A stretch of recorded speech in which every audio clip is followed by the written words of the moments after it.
পারিস না? মাইনে খেতে লজ্জা করে না তোর? আমি আর কে?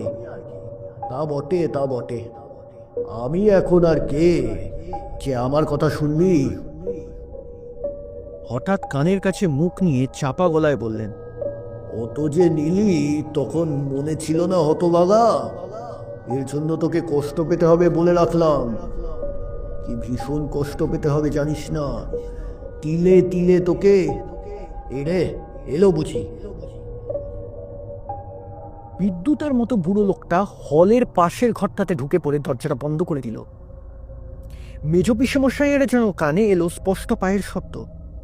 দেওয়ালের মতো সাদা মুখ করে লণ্ঠনটাকে উঁচু করে ধরে চারিদিকে ভালো করে দেখে নিলেন। কেউ কোথাও নেই। লোকটা নিশ্চয়ই পাগল টাগল হবে। অত গয়নাগাটি বা পেল কোত্থেকে? কেমন অস্বস্তি বোধ হতে লাগলো। লণ্ঠন হাতে বারান্দা থেকে হলে ঢুকলেন। নিচের তলাটা বরং ভালো, একটা তক্তপোষে বসে বসেই রাত কাটানো যাবে।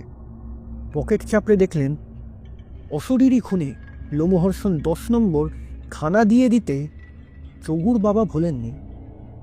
রাত জেগে এই বইটি পড়ে শেষ করে কাল সকালে আগাগোড়া গল্পখানি বলতে হবে, তবে হবে বাজি জেতা।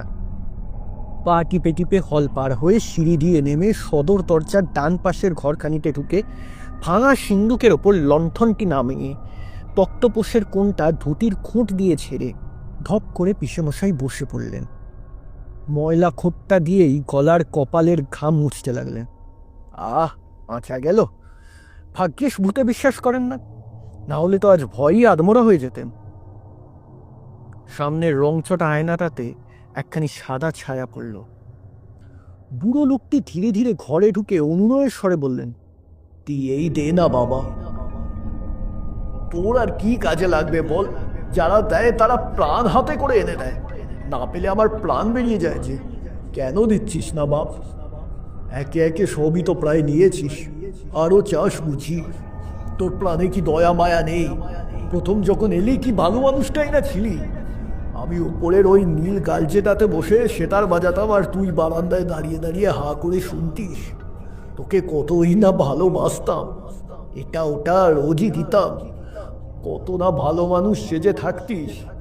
ভেতরে ভেতরে তুই যে এত বড় একটা বিশ্বাসঘাতক কেউটে সাপ, তা কি আর জানি?